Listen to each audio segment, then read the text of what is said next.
It's no secret that the Quran and I have had our differences in the past.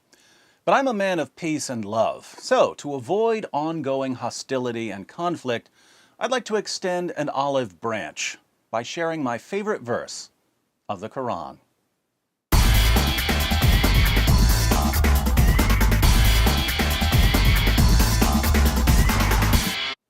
You might think that my favorite Quran verse is the verse I quote most frequently, Surah 9 verse 29, where Allah commands Muslims to violently subjugate Jews and Christians.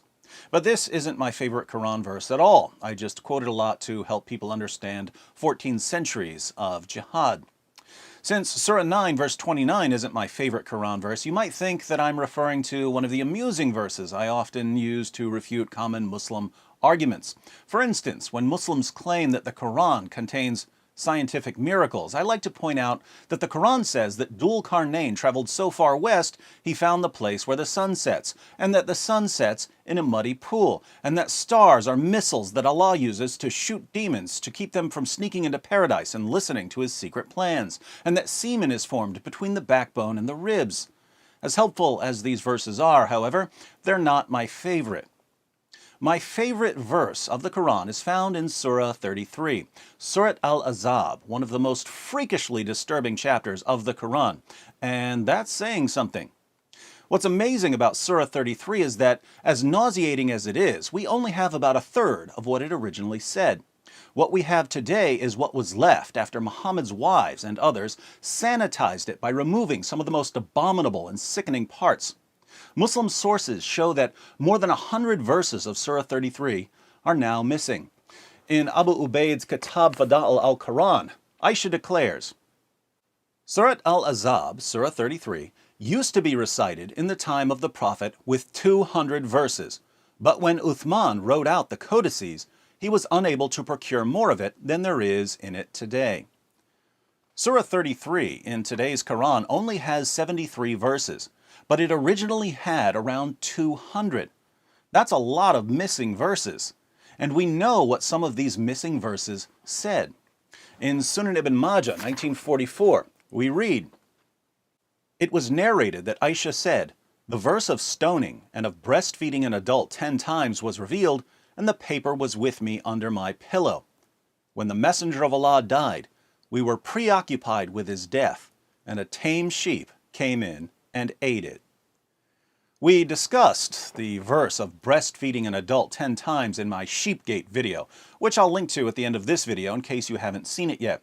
In brief, before more than 100 verses were removed from Surah 33, one of the verses said that if a man and a woman aren't married to each other but they need to be alone together for some reason, the woman is required to breastfeed the man 10 times so that he'll feel like her son and won't be tempted to have sex with her. So according to Allah, the proper Islamic way for women to avoid sexually arousing men is to put their breasts into men's mouths this many times.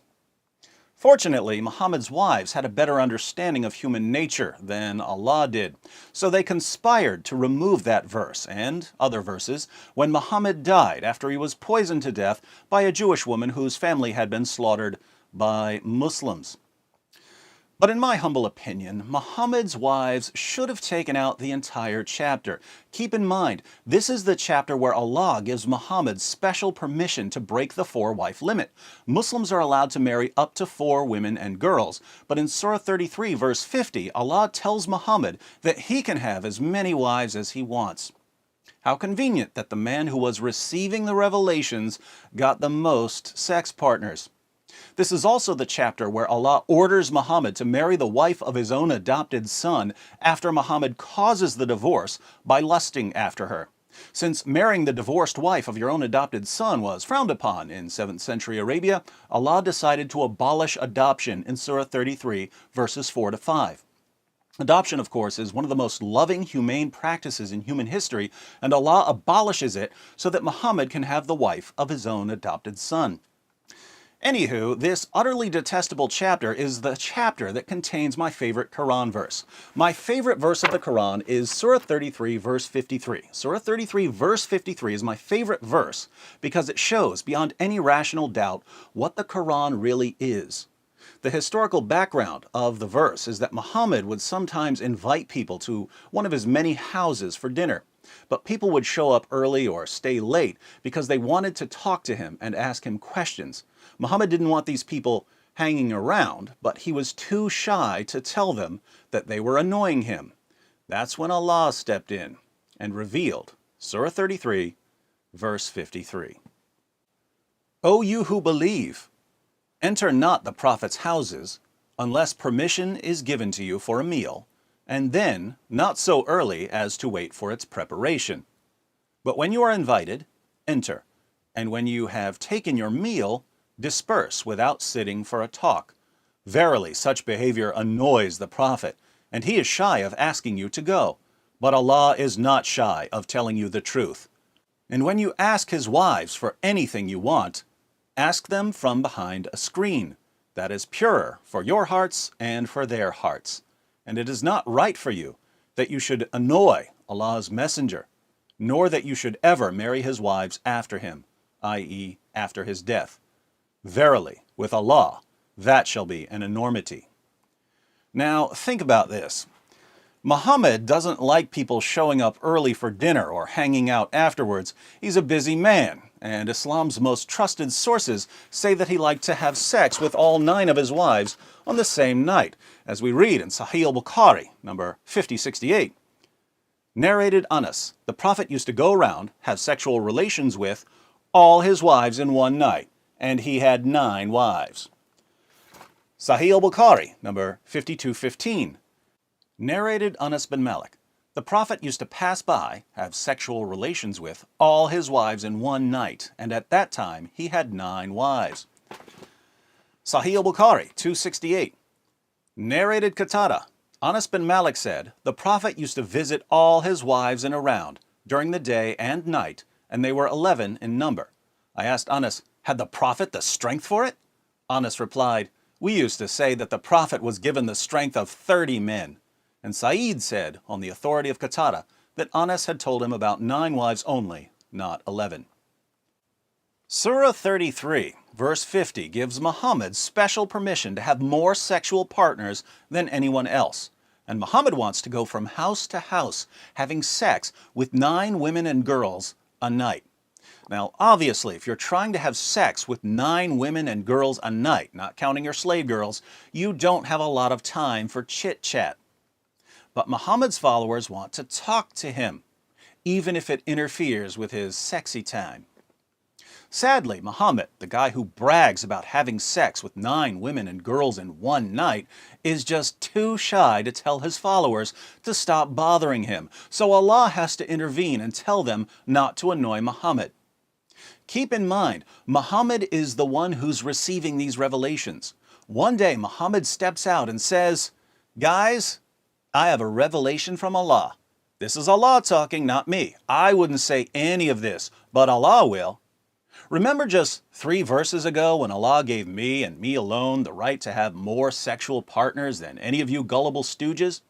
Well, now Allah wants you to stop coming over to my house early, and He wants you to leave as soon as dinner's over. Again, I wouldn't say any of this. I'm just too shy. But Allah's not shy. He wants all of you to stop annoying me, stop talking me to death, stop asking me questions when I've got better things to do than spend my evenings with people who are too stupid to see what's going on here. How can Muhammad make it any clearer what Allah really is in Islam? Allah is Muhammad's sock puppet, whose primary goal is to give Muhammad everything he wants. Why is Allah so obsessed with giving Muhammad, the puppet master, whatever he wants? Because Allah's a sock puppet, and that's what sock puppets do. You Muslims bow down 5 times per day to Muhammad's sock puppet. And when we ask how you can possibly believe that this is the true religion, you say ridiculous things like, oh, the Quran's been perfectly preserved, and the Quran's filled with scientific miracles. Why do you say these things? Is it because you've studied the Quran and its history? Of course not. If you took the time to study, you'd know better. You believe that the Quran has been perfectly preserved and that the Quran contains scientific miracles because your leaders, your imams and sheikhs, the puppeteers, keep the puppet show going for you. But instead of getting mad at them for deceiving you, you get mad at me for telling you that you're being used and manipulated. Now, I'm sick of being the bad guy all the time, so I'm not going to tell you that you need to grow up and learn to study for yourself instead of mindlessly believing what your lying leaders tell you. I wouldn't say that to you because I want to be nice. But I'm happy to inform you that I recently received a revelation from Allah. And Allah isn't nice. He tells you what you need to hear, even if it hurts. Grow up and learn to study for yourself instead of mindlessly believing what your lying leaders tell you. Listen to the super genius David Wood, or you're doomed. And be sure to watch this video about Muhammad's wives conspiring to remove parts of the Quran. Pretty creepy reducing Allah to a mere sock puppet, don't you think? But Surah 33 verse 21 of the Quran says that Muhammad is the pattern of conduct for mankind. So if Muhammad treated Allah like his personal sock puppet, and Muhammad is the pattern of conduct for mankind, the only way we can avoid treating Allah like this is to reject Islam.